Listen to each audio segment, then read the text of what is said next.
what I was going to talk about today, and this is actually a session I had submitted back at the beginning of the summer when they had the call for speakers, and I wasn't really quite sure what lessons I was going to learn yet. So I was pretty new to Electron Dev, and I've had an opportunity over the past couple of months to create a couple of different Electron applications. And so this was really more things that I kind of learned as I went through that were, I wish I'd known them up front, but having known them now, it's really helped future or Electron development efforts since then. So how many of you are doing Electron Dev now? Okay, cool. So this is not Electron 101, but that's okay. This is a chance for you to learn things before you do go do Electron 101. But this is more about showing you some things that hopefully you can do from the beginning as you start working with Electron applications to help you go through here. So I'll do just a quick introduction to what Electron is, but then I'm going to come back in and talk about boilerplates. So there's a number of boilerplates that are available to help you kickstart your development effort. And I'm sure you've all started development with, a file new project template before, and then, had to go change a bunch of stuff in the template to be able to continue. And you'll probably find the same is true with boilerplates. But what you can learn from those boilerplates helps you sort of build your own sort of best practices and maybe even your own templates that you do like to start with in your application development. We'll also come back and take a look at debugging. This is something I continually fight with when I'm getting into JavaScript and node development and all that kind of stuff. Visual Studio Code is the editor I tend to use, and there's some great debugging capabilities built into that, and I'll walk through a demo showing you how you can set Visual Studio up to help you debug both your main as well as renderer processes in Electron. And then finally, something else that I was really looking forward to at the beginning of getting into Electron was being able to create an application that could run across platforms. And I wanted to have a nice installer, that could run on Windows or that could run on an Ubuntu box or that could run on a Mac. And so at the end here, I'll show you an example of how you could go through and do just that. So Electron, we'll dive in here. Electron is really an open source project from GitHub. It started, if you've used their Atom IDE, it was the shell environment for their Atom IDE. In fact, that was the original name for Electron, was Atom Shell. And so they decided that that was actually a great way to sort of create a UI or to create a desktop application that could run cross platforms that didn't have to be specifically for their editor. It could instead be more of a platform for you to use to create your own application. So they pulled that out. It's Electron now. And basically it wraps up Node.js, the Chromium open source browser, and the V8 JavaScript engine. And what it gives you around those tools are sort of an application lifecycle. So we have an idea of when apps are being closed or when they're ready or when they're being reactivated or deactivated and that kind of stuff. It gives you services for messaging between multiple windows within an application. So if I have multiple windows running and I need to be able to communicate between them, it gives me some IPC mechanisms and remoting mechanisms to do that. It helps me tie into the operating system where I'm running, so I can get my menu bars showing up where they're supposed to be. I can put icons down in the system tray or in the dock and all that good stuff. So again, it's really just sort of this wrapper around those technologies to give you a way to create cross-platform desktop applications that have really full access to the operating system where they run. And so what that means then is that if you're a JavaScript developer or existing Node developer, you can use those development skills to create desktop applications and that have full access to the operating system where they run. So you can go out and talk to the file system. You can go out and, I was doing a session on IoT Edge earlier and Bluetooth Low Energy. That was actually one of the first things I was trying to play around with in Electron was creating a BLE scanner app that could go out and find BLE devices. So I wanted to be able to talk to the BLE stack, on the computer where it ran. You can leverage, all the great Node modules and things like that are out there for that. So there's a Node module for BLE, so I was able to leverage that. If you like TypeScript, you can use TypeScript, you can use CoffeeScript, you can use my MBT, which is the next big thing. They're just JavaScript applications. They're just wrapped up with sort of this super set of functionality that you get back from Electron. You can also continue to use your favorite frameworks. So if you prefer Angular or Vue or React or Ember, that's okay. You're not wrong. You can continue to use those inside your Electron applications. In fact, you'll find there's probably a boilerplate to help you development with those various frameworks in place. And like I said, you can run it on any OS. So I can create a single Electron application that runs on Windows, on a Mac, as well as on various Linux distributions out there. And so I'm going to try and demo across all three of those platforms as I go through today. And I'll admit there's a little bit of smoke and mirrors going on here. I've gone ahead and pre-recorded the demos. I didn't cut anything out of them. I've just pre-recorded them. Well, I cut airspace out, because if I did it all live, it would have taken too long to get through all of this stuff. So all the stuff is there. I just have it captured in video so that we can actually get through all of it and be able to do all that stuff across platforms. So the other cool thing is you're not alone if you're out there building Electron apps. There are a lot of really great applications. And again, I mentioned Visual Studio Code. Anybody using VS Code? Well, I tell you, I've lived my entire career on the Microsoft stack, and I lived in Visual Studio for so much a part of my career. But it's really interesting to me now that I'm almost always in VS Code now instead of the full Visual Studio. Just the capabilities that you have into that nice cross-platform open source code editor are really attractive. And that is itself an Electron application. So that's really cool. Of course, the Atom IDE, Slack, Postman, the GitHub desktop, Yeoman Generator, Particle Dev, MongoDB, Node-RED, Brave, some blogging tools, Git Kraken, lots of cool stuff. And that also means there's a great community and a bunch of resources that you can leverage as you get in to build your Electron applications. So there's also lots of great documentation. So when in doubt, you can always read the fine manual. Electron.atom.io is sort of the Electron site. And then, of course, the docs are in there. And there's tutorials and quick starts and things like that that you can use to get started and learn from. And so one of the first things that I would recommend, in fact, the quick start template in the Electron docs itself has you do, is to leverage an existing template that sort of gives you at least some idea of the initial functionality that you might want, or at least the initial application lifecycle type management of the application that you'd like to use. There's another cool site called Awesome Electron. It's just a GitHub repo, and the link to it is up on the top of the slide there. In fact, I think I pulled it up earlier. Yeah, so this is actually that site. And this is really just a short list. I think if you go out and start browsing around, you'll find a ton of other boilerplates for kickstarting your application development out there. But typically, these are just GitHub repos that you can clone, or they're a Yeoman generator or something like that that you can use to sort of create the initial folder structure and source code for your application. And then you can turn around and get started with that as you build it out. So an example on the slide there, I'll go clone it.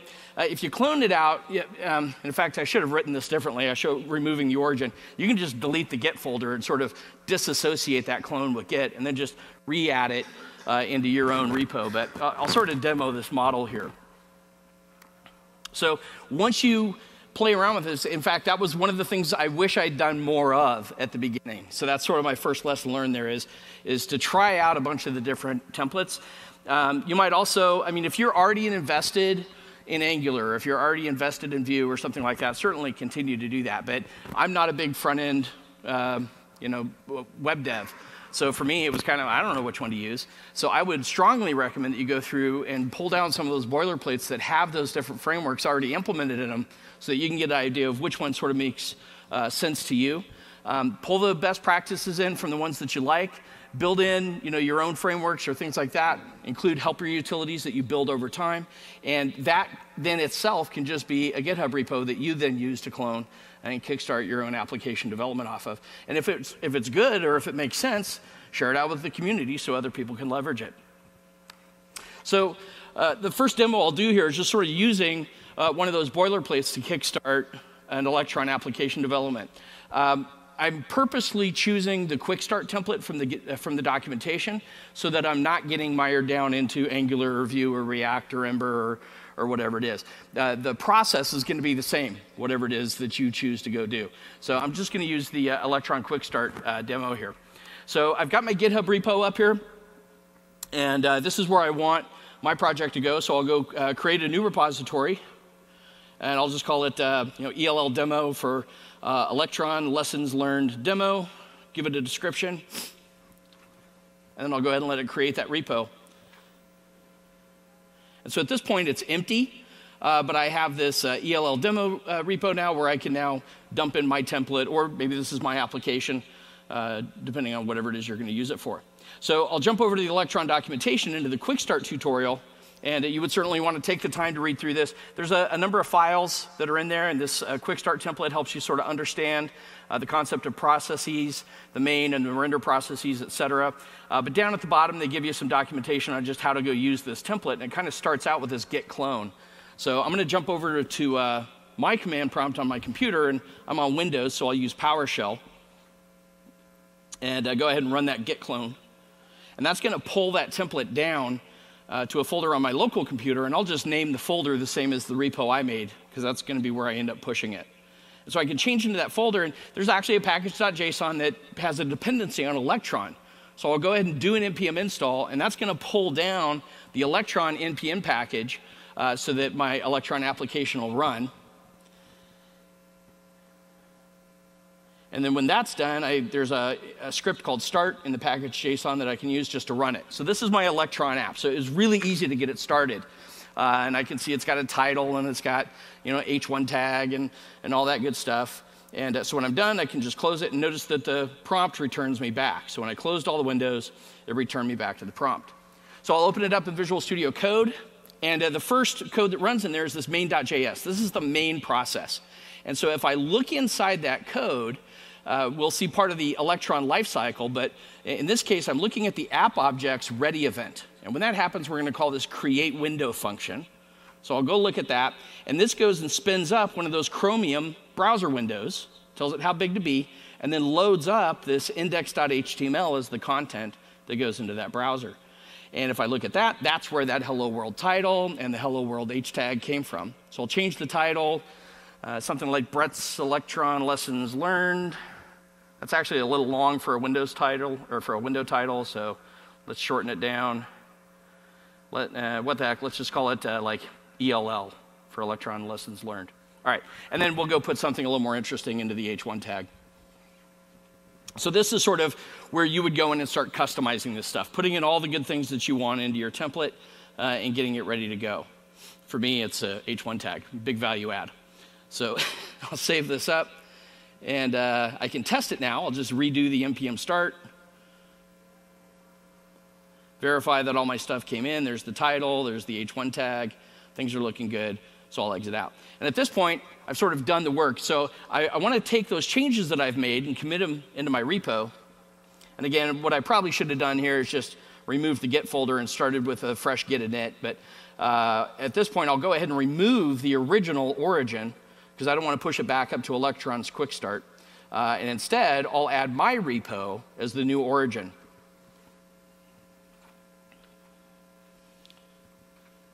And then when that's done, I can go ahead and do a git push origin master and push it back up to my repo.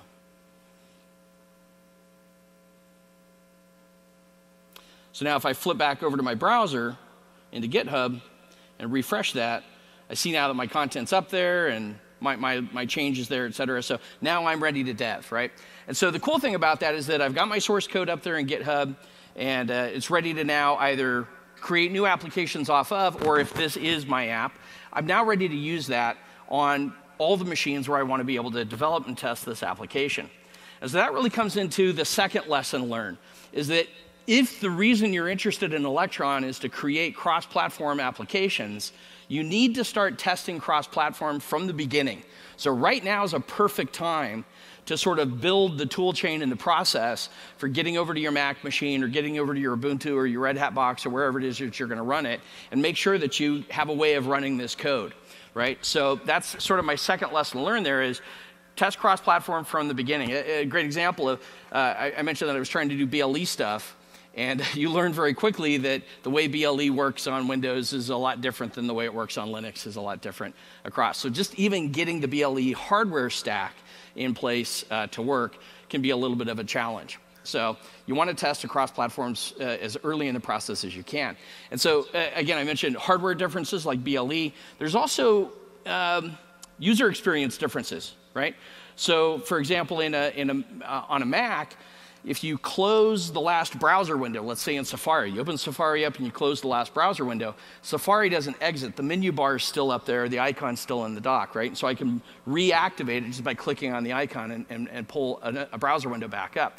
On Windows and Ubuntu as an example, though, if you close the last window, then the application goes ahead and exits out. And so we actually have to build code in to test for that in our application lifecycle stuff. So in this case, I've got my repo up in GitHub, and so the first platform I'll try it out on is Ubuntu. So I'll flip over to my Ubuntu box, and I'm just VNC'd into it, and I'll git clone that repo that I just pushed up into from my Windows machine. So this is the exact same code. I've got the same dependency on Electron, so I'll go ahead and do an npm install to pull the Electron library down.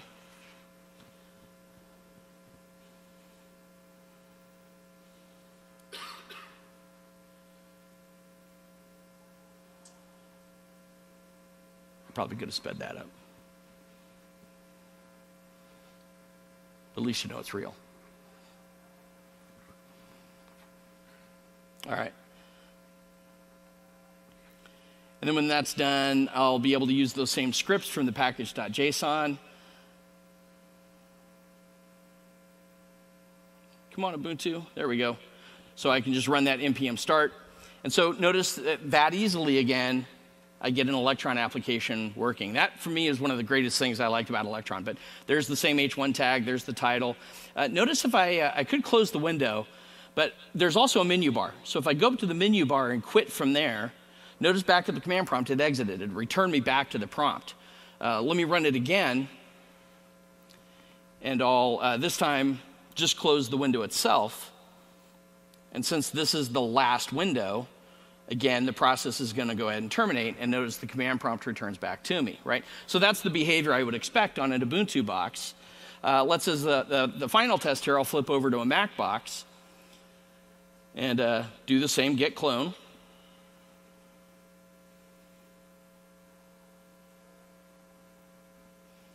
But I really like this, the fact that I'm using the exact same repo. I can do it across all these machines. In fact, the process for dealing with it is the same across all these platforms. So I've got the npm install running to pull down the Electron library.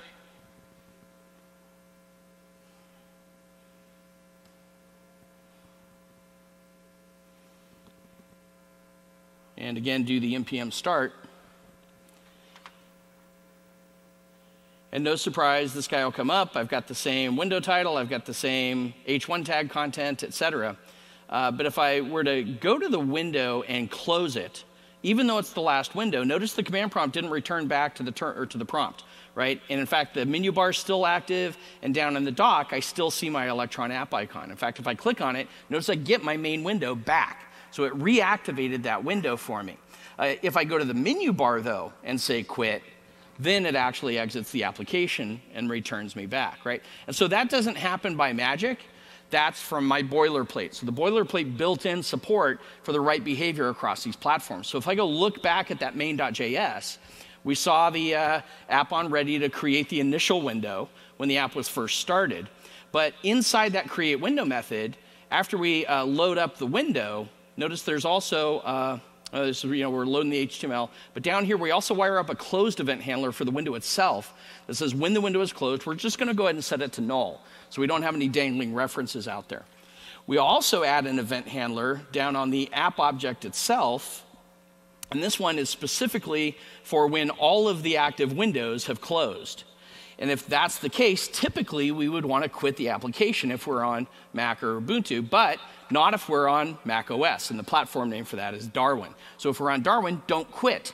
And that allows this other event on the app called activate to trigger, if that window was null, to just go ahead and recreate it and spin it back up. And we saw that happen on the Mac box. Right? So it's because of that code then that was part of my boilerplate that I just had sort of built-in behavior for how a user on a Mac OS machine would expect the application to behave, yet it also works appropriately for users on Windows and Ubuntu boxes. Cool.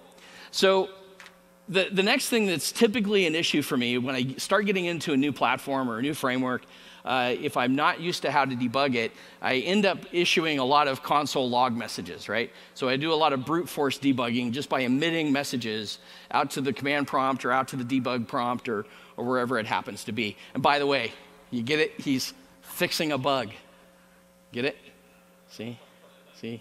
Fixing a bug? Okay. I thought it was hilarious. But anyhow, again, I use Visual Studio Code for this stuff, and Visual Studio Code's debugging capabilities just continue to get better and better. So we certainly have built-in support for Node.js, and so we can most definitely debug at least our main process inside Electron. So if you think about that, I had the main process, which was this main.js, but remember, it then goes and creates this window that loads up this index.html. We saw that code. Well, that index.html can pull in its own code, and that code is running in the Chromium browser process. It's not running back in the main process. So I have two separate processes. One is a Node process running back there. The other one is JavaScript running inside the Chromium browser. And so I'd have to debug that, I have to sort of target these two different processes that are out there. And Visual Studio Code has support now for debugging multiple targets. That was a feature that was added in a recent release. And so there's actually a recipe in the VS Code documentation for how to go in and do this. And so I'm going to walk through this here really quick. So that's my first, or my next lesson learned is that as soon as you can, get your debugging tools set up. Console logs only take you so far. And in fact, we'll see right from the get-go, they can even be problematic just out of the box. So I'm back in that main.js here.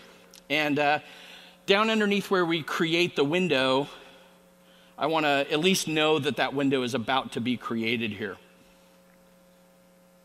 So inside that create window method, I'm just going to paste in a variable that has a message, and I'll just console log that out, right?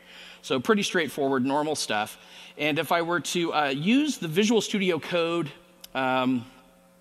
integrated terminal, so you can get a terminal window open inside code that's PowerShell or Bash or whatever you prefer. I have mine set to PowerShell. And so I can just run the application right from here. I'll do an npm start to kick it off. We see the app run, and because the browser's there, I know I must have passed that line where that console log was, but I don't see it down below. The console message hit, but I don't see it showing up. And that's an issue that reoccurs in VS Code with different versions of Node. And just to show that, if I were to go back to my PowerShell prompt, do the exact same thing, not inside code though, notice there I do get the console log message. So even console logs need to be debugged.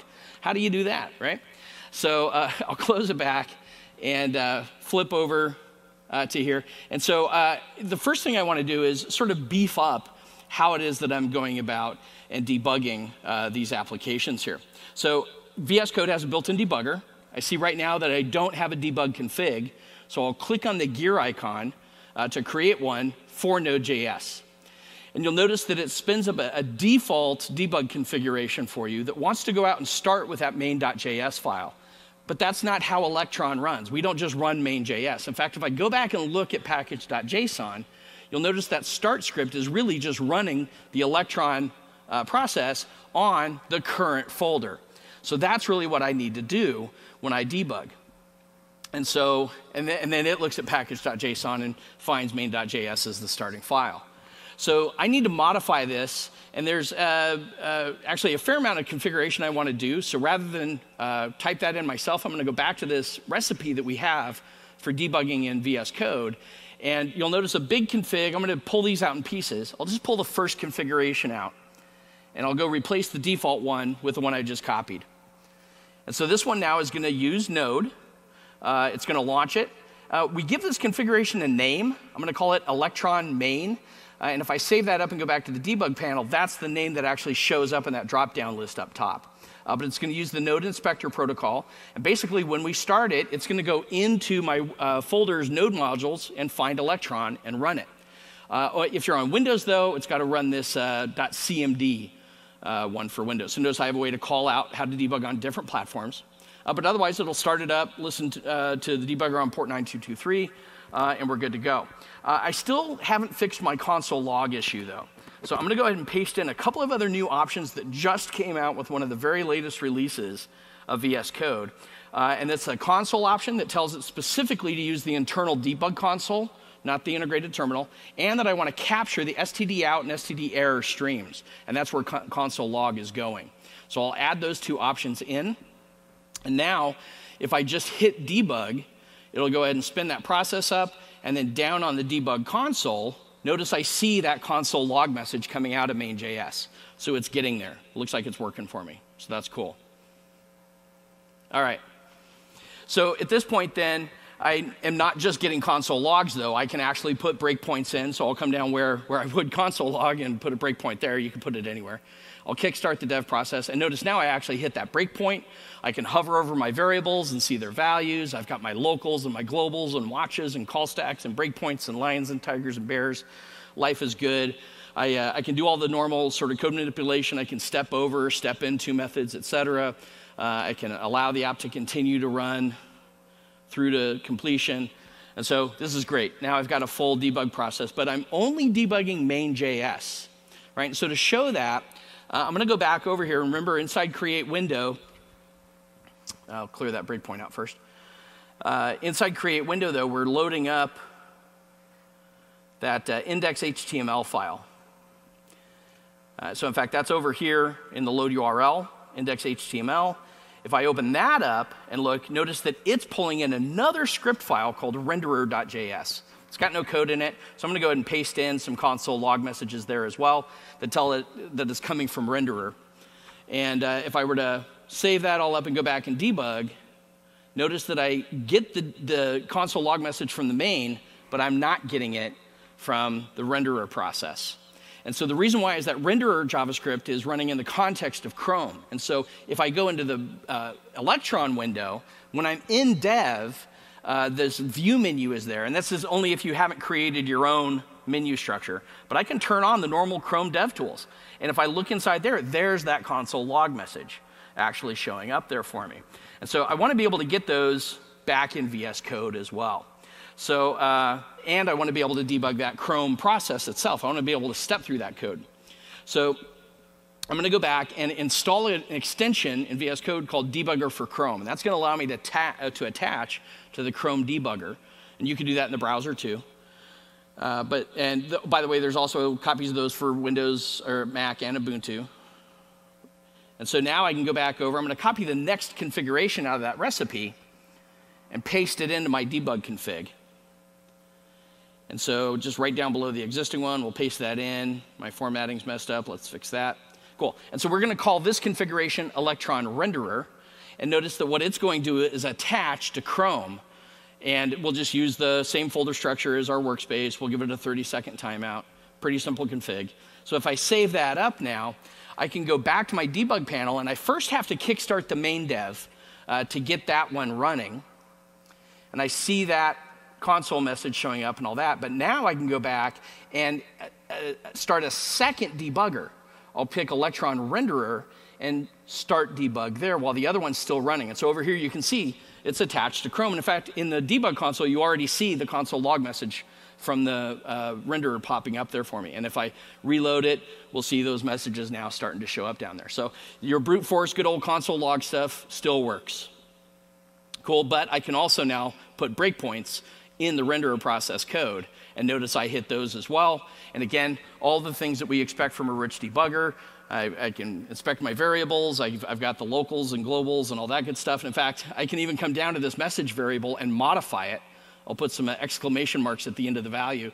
And now as I step over that line of code, down below, you can see it stuck a couple of exclamation marks in there, right? So really cool. Nice, rich debugging experience. And so it's really awesome to have that. And it's amazing how much that speeds you up when you're developing. It's just having a good debugger so that you're not having to inject a lot of lame code. So that's all good. The last thing I want to show, though, is that remember I had to start those two debuggers. Well, VS Code also supports this idea of a compound configuration. So I'm going to copy that syntax out of the recipe and paste it in. This is a new configuration called Electron all. And basically, remember my other two, I had one called Electron main and then one called Electron renderer. And so this compound one called Electron all is just going to go run those other two for me. So I can do it with one click rather than two. So we'll test that out. Get rid of the breakpoints just so we don't have to step through code. And now I'll change the configuration to that new Electron all and hit debug. And I'm off to the races, and I can see both console messages showing out down below. I see I'm attached to both of my debug targets. This is nice, right? And so getting that stuff set up early in your development process now means that when you encounter a problem, you've got an easy way to just step into debugging. You don't have to now go figure out how to debug. So all that configuration is inside this launch.json file that's part of my project. And I haven't hidden it with git ignore, so it's in my git. So I'm going to go ahead and just commit this stuff, give it a nice message, let VS Code, this is also nice, the git integration in here, just let it stage all my changes for me. And then when I'm done with that, I'll go ahead and just push that up to my origin. And so now all of that debug configuration is up in my GitHub repo. And remember, I've already got my other two machines, my Ubuntu box and stuff, and Mac box, that know how to pull that down. So I can go back here and I'll just do a git pull. And notice that I'm getting down that new launch.json and the modifications to main and renderer. And so already in my debug panel, notice they're just there. There they are. There's my debug configs. Really awesome. So I won't worry about debugging the renderer. I'll just do Electron main. Remember we were talking about how we handled exiting windows. So in this case, I'm going to put a breakpoint where we test to see if we should quit or not. And I'll go ahead and debug.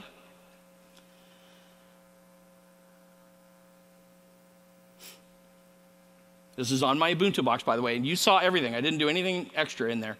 So there it is running. And if I were to go close the window,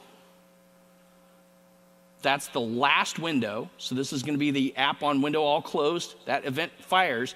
And now we test the platform, and I see that I'm on Linux. That's not Darwin. So the condition is true.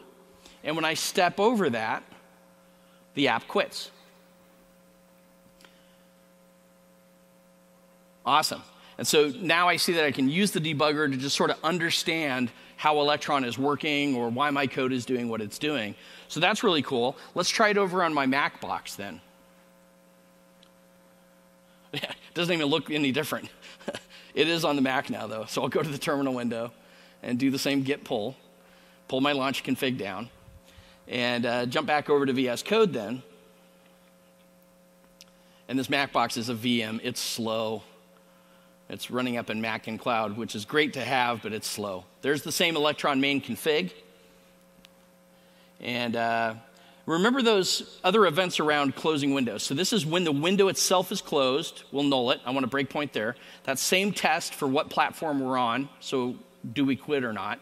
And then also remember there was this app.onActivate where we say, well, if you're reactivated and there's not a main window, then go recreate the main window for us, right? So I'm going to put breakpoints at each one of those key parts on a Mac. And we'll go ahead and debug.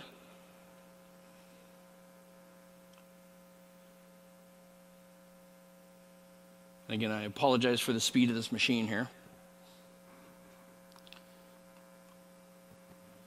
But, and it stopped on the first line for some reason. I'll let it continue. All right, so there it is running. And so the first test I want to do is just to close the last window. So I'll close that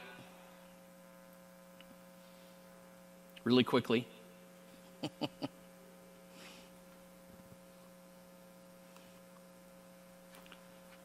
I should have edited that gap out. And you'll notice that the first thing we hit is that same window all closed event. And so this time, if I test for process.platform, I am on Darwin. And so that condition is false. We are equal to, we're not equal to. And so if I step over, I don't hit the app.quit. and the app does not exit. However, if I continue execution, then the next event, which is just the closed event on the window itself, is going to fire, and we go ahead and null the window out so we don't have this reference hanging around if we never come back, and I'll let it continue. And so at this point then, notice that the app is still running. I can still see the icon down in the dock, and if I hadn't switched over to code, we'd see the menu bar up there as well. So if I click on the app icon in the dock, notice that it comes back into code, and we trigger that activate event, and we test to see, hey, if that main window is null, which it is, because we nulled it out before, we'll go ahead and step in, recreate the window. And so if I let that continue,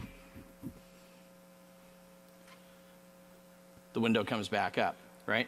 So that's cool. Of course, as we saw before on a Mac, if I really want to exit, then the way to do that is from the menu bar itself. So if I go up there and quit, the only event that fires is the window closed event where we null it out. And again, that's just good practice to get rid of the reference, but it would have fallen out of scope anyhow and gotten cleaned up when the process quit. So pretty cool, right? So I know that was not really the most complex debugging experience, but at least let you see that I use the exact same debug config on Windows and Ubuntu and Mac, and I was able to use that to sort of see how these systems were behaving on different platforms. We also used that to fix some issues that we had with how VS Code listens to console output from node applications, et cetera, by adding in some of those other debug configs. So for me as a developer, having a handy debugger that you know how to use and that's just set up to work can save you hours of effort. So get that set up early and take advantage of it. Awesome. Cool. So the last section here, and this is something that I was really excited about as I started thinking about creating Electron applications, is being able to package these applications up and create installers that you could use on different platforms. I mean, I think it's so cool that I can go, I don't know why, it's the nerd in me, but that I can just go click on VS Code, and if I'm on Windows, I get an XE, and if I'm on Ubuntu, I get a Debian, and if I'm on a Mac OS, I get a DMG, and they just install and they just work, right? And so that's really cool. And so I wanted to be able to do that with my own applications. So when you look into packaging your Electron applications, you actually have a lot of choices. Electron has also evolved pretty rapidly, and so you'll find that as you read through blog posts and things like that, these various packages have fallen in and out of favor in terms of, again, what the cool kids are using these days to package their applications up. I think right now sort of the hottest one around is Electron Forge, but I didn't find that until I'd already been using Electron Builder, so I'll demo using Electron Builder. But they all have some different features in them. But Electron Builder I liked because not only does it help me sort of pack the web application itself up, but then it also automatically creates the installer. Some of these other ones, you have to first package it, and then you've got to come in and make the installer as a separate step, et cetera, out there. Another issue that I haven't taken time to look into myself, but is around automatic updating.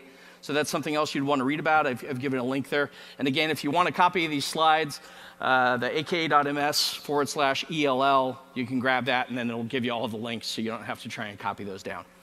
So anyhow, so that's the sort of the last demo that I'm going to do here, and that's around packaging your applications for multiple platforms. So I talked about Electron Builder. That's going to be the one that I use.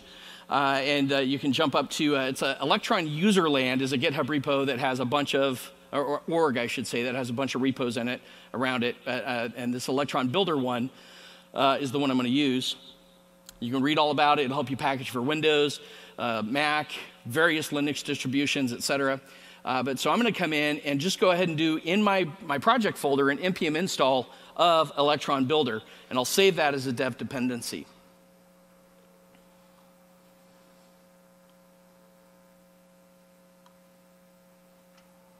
All right, and you'll notice that I'm on Windows, so I see some skipping optional dependency commands there because it didn't pull down the Mac stuff or the Linux stuff because I'm on a Windows machine.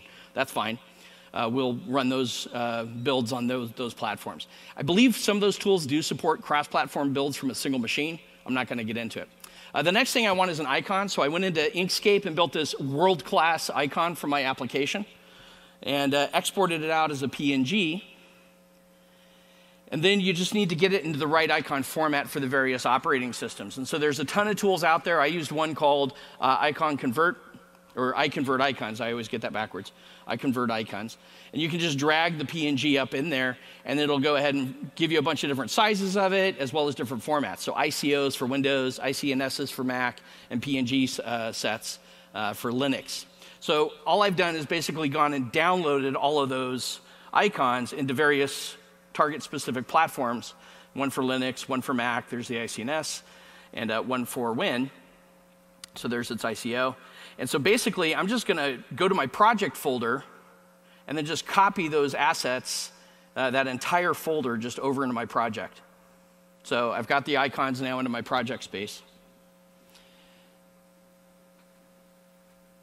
And now I can go back over to code, and I want to start modifying my package.json. Oh, sorry, yeah. The other thing is that when you do the build, it creates a new folder called dist, and all your install files and everything are going to be in there. We don't want those getting checked into GitHub. So I'll add that dist folder to my git ignore, and then I can come in. I see that Electron builder is in my package.json, but it still has all this old template stuff in it that I want to get rid of. So in normal cooking show fashion, I've gone ahead and created a better version of that, and I'll paste it in. And so I've given it a nicer name and description. I've pointed it off to my actual GitHub repo and all that good stuff. One key thing is that Builder needs your author name and email and URL for some of the platforms that you build for, so make sure to flesh that element out. Think about the license that you're going to use. And then there's this whole build section down here. I give my app a nice unique ID, so nice reverse DNS names like ell.brettstatham.com or something like that. Just a good way to generate a unique ID. And then I have different build configurations for Windows, Linux, and Mac. And so on Windows, I'm going to use the Nullsoft installer system, NSIS. We'll tell it to go use that logo that I generated on iConvert icons.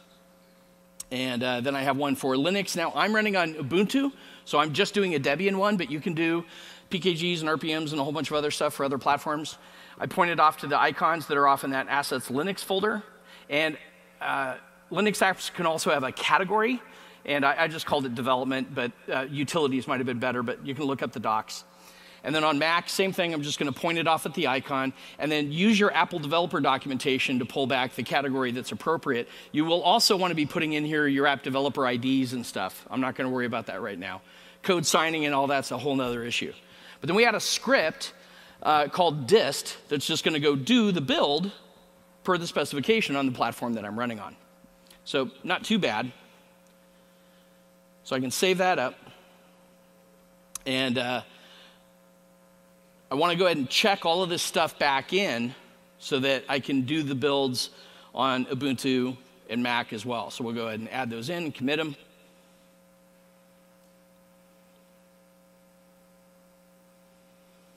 And push it up.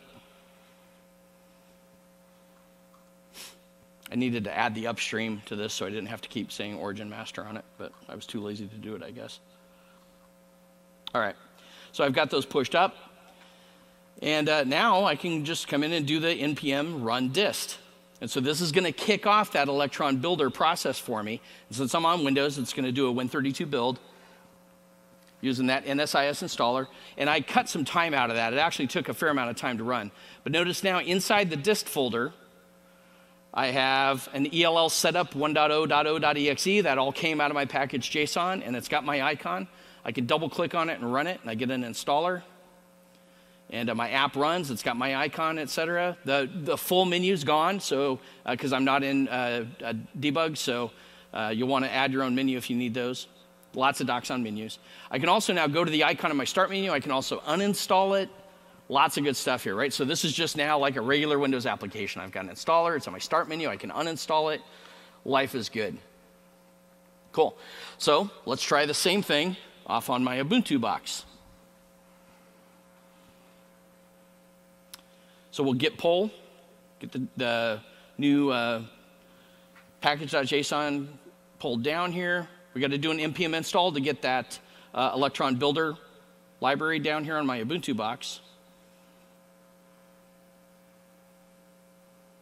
And by the way, if you go read the Electron documentation, there's a whole bunch of other options that you can put into the build config. I was trying to keep it as small as possible just to focus on the concepts, but lots of other options there. And again, notice the same skipping dependencies, but this time for Windows and Mac.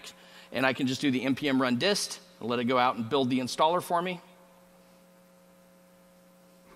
This time it's doing a Debian or a deb package for me on my Ubuntu box. Same thing, go into that dist folder. There it is. If I double click on it in the Unity environment, it'll pull up the Ubuntu software tool for me, and I can tell it to install, authenticate,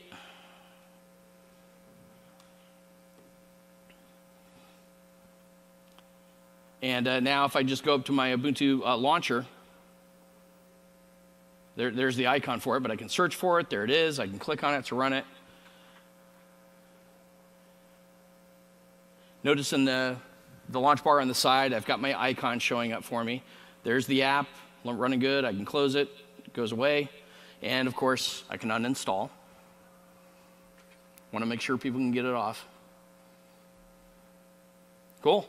And so the last one is just to make sure this works over on Mac. So I'll flip back over to my Mac VM here. Same thing. I'll do my git pull. We've got to do the npm install to get the Electron builder library installed.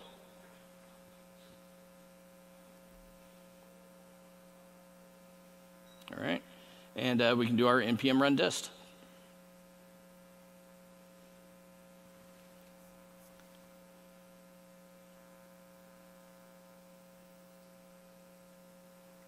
All right, again, that took a really long time. I cut that way down. And if I go into the dist folder, notice now I have a DMG, so I'll double click there.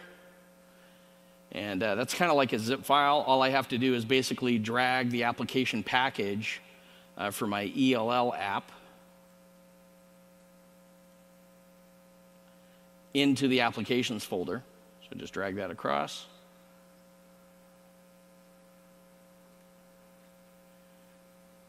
And installs it, and there it is. So I see it over there in the applications. I'll go ahead and close down the installer and double click on it to run it. And again, I see it down there in the dock. The window loads. Just like we saw before, I can close it, and we see the dock icon stay in place. The menu bar is still there. I can go reactivate it. And then if I go to the menu and exit or quit from there, it comes back out. And then on the Mac, to uninstall it, I basically just have to drag it out of the applications folder down to the trash can. And away it goes. Cool. So I can't tell you how good that made me feel once I got those all set up. So again, if you think about having your Electron app now, you've sort of eliminated the fears of, am I going to be able to build an installer? Am I going to be able to debug it? You know, and so I can now start working on the app, and I've got my tool chain in place. I've got easy ways that I can build installers to hand them out to friends to go test, or coworkers or whatever as I need to. And I'm really sort of set up to get off and start doing some dev around Electron. So I'll wrap up here, some of my resources and references. Again, if you want a copy of the slides, aka.ms/ELL. The GitHub documentation. So certainly can't stress RTFM enough, right? So certainly, when in doubt, go back to the Electron docs. There's a ton of great information inside there. I also pointed off to that awesome Electron site. It has just sort of, it's a sort of a maintained list of links, so it's not necessarily complete, but it is a great place to start if you're looking for some documentation around certain things. They point you off to a lot of other places out there. So Awesome Electron's kind of a handy reference to have. There's also an app that you can install from Electron called the Electron API Demos. And there's the source code for it, and then there's also an installable version of it. And that just gives you ways to go in, and there's documentation and helpers around doing things like creating multiple window applications, messaging between windows, saving state when you exit out, handling crashes, lots of other cool things in there. So as you're learning, I'd recommend pulling up the Electron API demos and just sort of stepping through a lot of those. That debugging Electron and VS Code recipe, you basically saw me demo the recipe. That's really what that has you do. So if you're interested in doing that yourself, that recipe, the link to that is right there. And I watched a ton of videos and things like that as I got in to start looking or learning Electron, or just really repeatedly. I'm a voracious video watcher. And I have to say, I think one of my favorite Electron videos was from a guy named Brad Traversi. He's got a bunch of other great videos on JavaScript and other technologies up there as well, but free up on YouTube. So if you're looking for just sort of a quick, how do I get in and build an Electron app, that's the one I liked the most, but there's tons of great ones out there, so use the one that speaks to you. So hopefully that gave you sort of a good sense of some things that you can do to sort of take your Electron dev up to the next level here. We talked about what Electron is, looked at sort of leveraging boilerplates, or better yet, making your own to kickstart the development of new Electron apps, walked through how to get the debugger set up for real so that you can actually go in and do real debugging with it in multiple processy Electron apps, and then also looked at packaging your Electron apps up to be able to run on different platforms. So with that, I'll wrap it up. I'll stay here if you have any questions, and thanks very much for your time.